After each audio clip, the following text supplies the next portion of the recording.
మొన్న పవన్ కళ్యాణ్ గారు వెళ్ళారు, షీఈ్ ద షిప్ అన్నారు. పవన్ కళ్యాణ్ గారు ఉన్నారు, మొన్న గిరిజనుల దగ్గరికి వెళ్ళి అక్కడ శంకుస్థాపన చేశారు.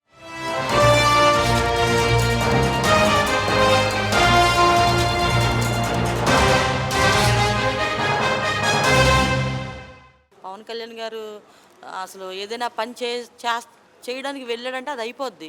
ప్రజలు చూస్తా ఉన్నారు కదా, అసలు ఏం చేయలేదో చెప్పండి, అన్ని సర్వేగంగా చేసుకుంటా పోతా ఉన్నారు. మోహన్ రెడ్డి ఇప్పుడు ఎక్కడ ఉన్నాడు? నువ్వు తిరిగేవాడువా రోడ్ల మీద? రెడ్ బుక్ ఓపెన్ చేస్తే చర్లపల్లి జైల్లో కూర్చుంటావు నువ్వు.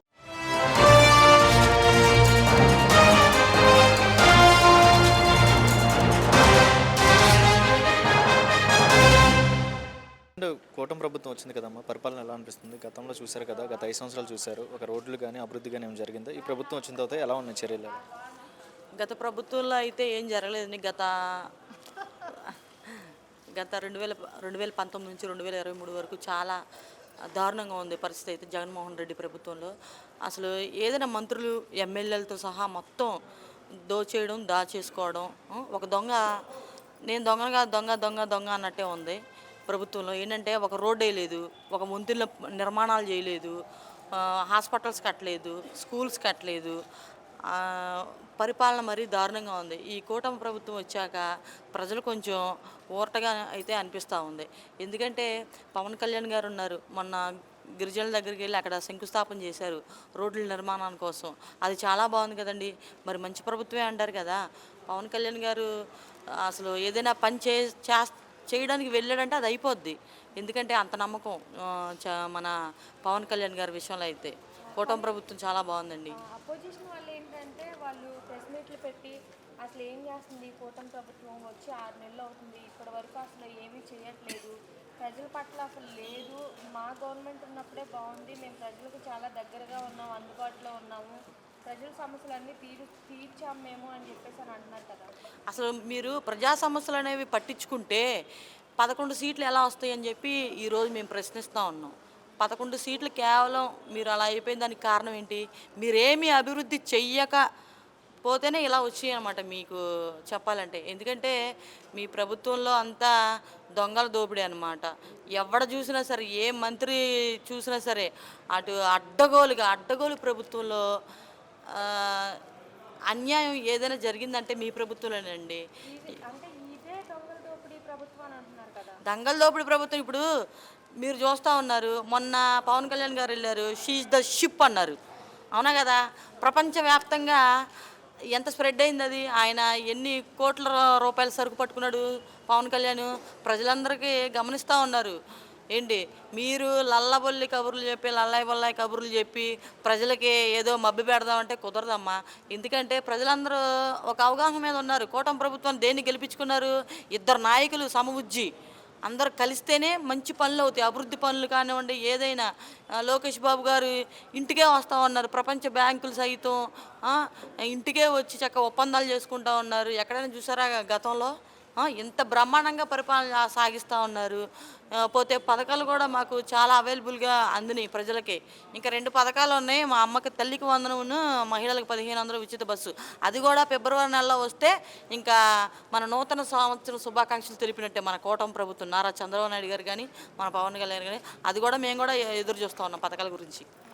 ఇప్పుడు రెడ్ బుక్ అనే పేరుతో రాజ్యాంగాన్ని తూట్లు పడుతున్నారని చెప్పేసి అపోజిషన్ వాళ్ళు అన్నారు కదా. అంటే ఆ రెడ్ బుక్ అనేది అర్థం పెట్టుకొని అధికారాన్ని చేతిలో పెట్టుకొని ఎలా పడితే అలా కేసులు. అయ్యా ఒక్క విషయం, ఆ రెడ్ బుక్ అనేది తీస్తే జగన్మోహన్ రెడ్డి ఇప్పుడు ఎక్కడ ఉన్నాడు? నువ్వు తిరిగేవాడువా రోడ్ల మీద? రెడ్ బుక్ ఓపెన్ చేస్తే చర్లపల్లి జైల్లో కూర్చుంటావు నువ్వు. ఏం మాట్లాడుతున్నావా నువ్వు? రెడ్ బుక్ తీసారనుకో మీకు మామూలుగా ఉండదు. ఇంకా రెడ్ బుక్ తీయలేదు కాబట్టే మీరు ఇలాగా విర్రవీగుతూ ఉన్నారు. కొడాలి నాని, పెర్ని నాని, ఈ జగన్మోహన్ రెడ్డి, రోజాక్క, ఈ రజనీ, చిడతల రజనీ, మీరందరూ ఇలా పేలుతూ ఉన్నారంటే రెడ్ బుక్ తీయపోవట్టే. ఆ పుస్తకం ఒకసారి తీస్తే మీరు ఇంకెక్కడ ఉంటారు? అండమాన్ జైల్లో ఉంటారు. ఇదివరకు జరగని పోలీసు యంత్రాంగం ఇప్పుడు బాగా పనిచేస్తుంది. అడుగడుగున సీసీ కెమెరాలు పెడతా ఉన్నారు. ఏదైనా పోలీస్ స్టేషన్కి వెళ్ళి కంప్లైంట్ ఇవ్వాలనుకోండి, అసలు ఎమ్మటే రికార్డ్ తీసి, ఇది గతంలో చూసాం, తర్వాత చూస్తాం ఎలా అమ్మా ప్రభుత్వంలో. అలా కాదు, ఇప్పుడు సిఐలతో సహా, ఎస్ఐలతో సహా మంచిగా కేసులు తీసుకునే పరిస్థితి అయితే కనబడతా ఉంది. మేము చూస్తూ ఉన్నాం అన్ని చోట్ల. ఏం చెప్తారు ఈ ప్రభుత్వం గురించి? ఇది చాలా మంచి ప్రభుత్వం అండి. ఇది మళ్ళీ రావాలి. 2030లో బ్లాక్ బాస్టర్ హిట్ అయిపోద్ది. మళ్ళీ పవన్ కళ్యాణ్ చంద్రబాబు నాయుడు గారి విషయంలో మళ్ళీ 2030లో మళ్ళీ మనం చూస్తాం. అమ్మ కూటమి ప్రభుత్వం వచ్చింది కదా, పరిపాలన ఎలా అనిపిస్తుంది? చంద్రబాబు నాయుడు పరిపాలన, పవన్ కళ్యాణ్ గారి పరిపాలన ఎలా అనిపిస్తుంది? పవన్ కళ్యాణ్ గారు పేదల పక్షాన్ని నిలబడి ఎక్కడ ఏ సమస్య ఉన్నా కూడా స్పెషల్గా ఇప్పుడు ఈ 2-3 రోజుల్లో చూసుకుంటే ఆయన వచ్చిన దగ్గర నుంచి కూడా పేదల కోసం చాలా కష్టపడుతూ ఉన్నారు. పేద వర్గాలు, ఎస్సీ ఎస్టీ మహిళలు కానీ, బీసీ మహిళలు కానీ ఏదైనా సమస్య ఉండి ఆయన దగ్గరకు తీసుకెళ్తే వెంటనే ఆయన స్పందించి ఆ సమస్య పరిష్కరిస్తున్నారు. ప్రభుత్వంలో డిప్యూటీ సీఎం రోడ్ల మీదకి వచ్చేలా కనపడ్డారా? ఈ డిప్యూటీ సీఎం గురించి ఏం చెప్తారు? అప్పటికిప్పటికేంటి? ఇప్పుడు సీఎం గారు బాగున్నారండి, పరిపాలన బాగుంది, ఇది మంచి ప్రభుత్వము. అప్పటికి ఇప్పటికి చాలా తేడా ఉంది. మళ్ళీ కూడా ఇప్పుడు నెక్స్ట్ ఎలక్షన్లో కూడా బాబు గారే సీఎం అయితే ఇంకా బాగా డెవలప్మెంట్ అయ్యిద్ది. ఏవైతే ఆయన శిలాపలకాలు వేశారో పోలవరం కానీ, అమరావతి కానీ అవన్నీ మళ్ళీ అభివృద్ధి శరవేగంగా తీసుకెళ్తున్నారు. మళ్ళీ నెక్స్ట్ కూడా మాకు బాబు గారే వస్తారని ఇది ప్రజలు చెప్తా ఉన్నారు. గ్రామాల్లో కానీ రూరల్లో కానీ వెళ్తూ ఉంటే. అమ్మ, మరి మన్యం పార్వతీపురం జిల్లా గిరిజన గ్రామాల్లో రోడ్లు నిర్మాణం శంకుస్థాపన చేశారు కదా పవన్ కళ్యాణ్ గారు నిన్న. ఎలా అనిపించిందమ్మా? చాలా బాగుందమ్మా. గిరిజనులు చాలా సంతోషపడుతున్నారు. ఎందుకంటే ఇంతకుముందు కన్నా కూడా ఇప్పుడు పవన్ కళ్యాణ్ గారు లాంటి గొప్ప వ్యక్తి, మనసున్న వ్యక్తి ఆయన డిప్యూటీ సీఎం హోదాలో గిరిజన మండలాల్లో గ్రామాల్లోకి వెళ్ళి పారిశుద్ధ్యం పనులు కానీ, రోడ్లు కానీ, వాటర్ కానీ అవన్నీ సర్వేగంగా ఆయన దగ్గరకు వెళ్ళి చూస్తూ అవన్నీ డెవలప్మెంట్ పనుల్లో చాలా అభివృద్ధి తీసుకొస్తా ఉన్నారు.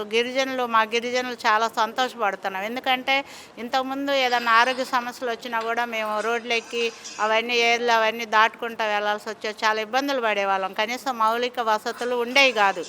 కొంతవరకు మీరు గిరిజనులు అని అంటున్నారు కదమ్మా, మరి గత 5 సంవత్సరాలు గిరిజనుల పరిస్థితి చూసుకుంటే ఎలా అనిపించేదమ్మా?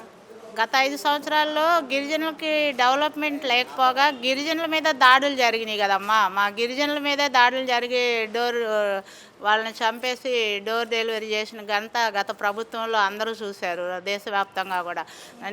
గిరిజనుల మనిషిని గిరిజనుల పక్షపాతం అని చెప్తూనే ఈ జగన్మోహన్ రెడ్డి గతంలో గిరిజనుల్ని ఎస్సీ ఎస్టీ వాళ్ళ మీద దాడులు చేసి డోర్ డెలివరీ చేసిన గంత ఏదైనా ఉందంటే గత ప్రభుత్వంలో మేము అందరం చూసాము. అలాంటి రిపీట్ అవ్వకూడదని ఈ మహాకూటమి, ఇప్పుడున్న ఎన్డీఏ కూటమి చంద్రబాబు నాయుడు గారి ఆధ్వర్యంలో, అలాగే డిప్యూటీ సీఎం పవన్ కళ్యాణ్ గారు ఇద్దరు కూడా చాలా చక్కగా మాట కలుపుకొని ప్రజల కోసం, ముఖ్యంగా అందరూ బాగుండాలి రాష్ట్రంలో, స్పెషల్గా అయితే గిరిజనుల కోసం బాగా కష్టపడుతూ ఉన్నారు. అది మాకు చాలా ఆనందంగా ఉంది. గిరిజనుల పట్ల ఒక డిప్యూటీ సీఎం హోదాలో గిరిజనుల దగ్గరికే వెళ్ళి సమస్యలను పరిష్కరిస్తున్నారంటే చాలా ఆనందంగా ఉంది. చాలా మాకు ఇంకా మంచి జరిగిద్దని మేము కోరుకుంటున్నాం. అలాగే పవన్ కళ్యాణ్ గారు కూడా అభినందనలు తెలియజేసుకుంటున్నాం. అంటే అపోజిషన్ వాళ్ళు ఏమంటున్నారంటే ప్రెస్ మీట్లు పెట్టి అసలు ఈ ప్రభుత్వం వచ్చి 6 నెలలు అవుతుంది, ఏం చేస్తున్నారు, ఏం చేయట్లేదు కదా, ప్రజలకు అసలు అండగా లేరు, ప్రజల పట్ల లేరు, మా గవర్నమెంట్ ఉన్నప్పుడే మేమే బాగా చేసాము అని చెప్పేసి అని అవన్నీ పచ్చి అబద్ధాలండి. ఇప్పుడు 6 నెలల్లో ఇప్పుడు ప్రజలు చూస్తూ ఉన్నారు కదా, అసలు ఏం చేయలేదో చెప్పండి. అన్నీ సర్వేగంగా చేసుకుంటూ పోతా ఉన్నారు. ఇప్పుడు నెక్స్ట్ జనవరిలో 1500 మహిళలకు ఇస్తూ ఉన్నారు, అది కూడా అమలు అవుతుంది. ఫ్రీ గ్యాస్ బండ్లు ఇచ్చారు, డ్వాక్రా లోన్లు ఇప్పిస్తూ ఉన్నారు. ఏదైనా మహిళల మీద దాడులు జరుగుతూ ఉంటే హోమ్ మినిస్టర్ గారు అనిత గారు వెంటనే స్పందిస్తున్నారు. కేసులు దాడులు అంటే ఇప్పుడు మీరు అంటున్నారు కదమ్మా, ఇప్పుడు కూటమి వచ్చిన తర్వాత మహిళల మీద దాడులు ఎక్కువైపోయినాయి అని అంటున్నారు. లేదండి, ఉన్నప్పుడు అసలు ఏం జరగలేదంట కదా. ఇప్పుడు వీళ్ళు అలా ఆరోపణ చేస్తున్నారు, కేవలం కావాలని ఆరోపణ చేస్తున్నారు. ఇంత పెద్ద రాష్ట్రంలో ఎక్కడో మారుమూల 1-2 కేసులు జరిగినప్పటికీ వెంటనే ఇప్పుడు వాటిని మేడం గారు దగ్గరుండి చూస్తున్నారు. ఆ మహిళల మీద ఏదైనా దాడులు చేయాలంటే భయపడుతున్నారు. గత ప్రభుత్వంలో చాలా దాడులు జరిగాయి, అప్పుడు చెప్పుకున్నా కూడా ఉపయోగం లేదు. ఇప్పుడు అలాంటి పరిస్థితి లేదు రాష్ట్రంలో, చాలా బాగుంది. గత ప్రభుత్వంలోనే మహిళలకి చాలా సేఫ్టీ. అది కరెక్ట్ కాదండి, అబద్ధం అదంతా. పచ్చి అబద్ధాలు మాట్లాడడం వాళ్ళకి తెలిసిందే కదా. అసలు ఇప్పుడు చాలా బాగుంది. ఇప్పుడు మహిళలు చక్కగా తిరుగుతున్నాం, పనులు చేసుకుంటున్నాం. గత ప్రభుత్వంలో పెద్దాడితే బయటికి పోవడానికి భయం వేసేది మాకు, మా ఊర్లో కూడా. ఇప్పుడు ఏం చెప్తారు కూటమి ప్రభుత్వం గురించి? చాలా మంచి ప్రభుత్వం బాగా పనిచేస్తుంది. ఇంకా బాగా చేయాలని మేము కోరుకుంటున్నాము.